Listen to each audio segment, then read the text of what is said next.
हाथरस मामले में बड़ा खुलासा हुआ है। पीएफआई की तरफ शक की सुई थी, लेकिन अब जो जानकारी आ रही है उसके मुताबिक जिस पत्रकार को पूरे मामले में दंगा फैलाने की साजिश में गिरफ्तार किया गया था वो पीएफआई का निकला। गिरफ्तार पत्रकार पीएफआई से जुड़ा हुआ है। गिरफ्तार पत्रकार का नाम सिद्दीकी कप्पन है।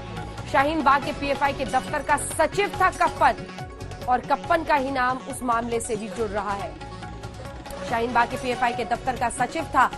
शिवेन श्रीवास्तव हमारे सहयोगी इसी खबर पर हमारे साथ जुड़ रहे हैं। शिवेन, सीधा कनेक्शन दिख रहा है, ये गिरफ्तार पत्रकार पीएफआई का सचिव था। जी बिल्कुल, देखिए जो सीए की जो घटना हुई थी जिसमें प्रोटेस्ट चल रहा था उसमें शाहीन बाग में बाकायदा ये सचिव भी था। इसके अलावा केरला में जो मुखपत्र है इनका उसका पत्रकार भी था, और ये लगातार उन लोगों के टच में था जिन लोगों को इंस्टिगेट करना था, उन्माद फैलाने के लिए, फंड देने के लिए, रिक्रूट करने के लिए या फिर चंदा जुटाने के लिए। ऐसा दावा है सरकार का और सरकार की जो एजेंसीज हैं उनका, और इसको लेकर के लगातार पूछताछ और जांच चल रही थी। तो जो लोग पहले 4 लोग गिरफ्तार हुए थे मथुरा से, उनसे भी तमाम जानकारियां मिली थी, और उसके आधार पर जब जीरो इन की गई अपनी इन्वेस्टिगेशन तो उसमें इसकी गिरफ्तारी हुई है।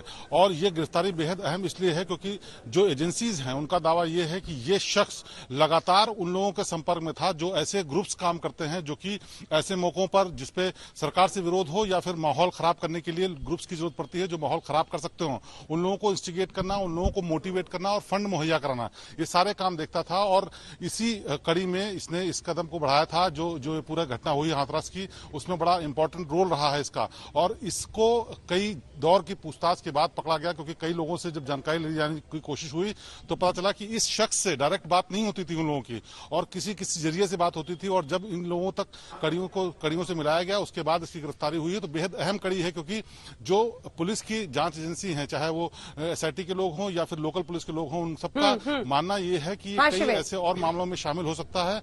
तो इससे पूछताछ होनी बेहद जरूरी है, और इसीलिए जब इसकी गिरफ्तारी हुई है इससे लगातार पूछताछ चल रही है, और उसकी बिना पर कई और लोग भी गिरफ्तार किए जा सकते हैं।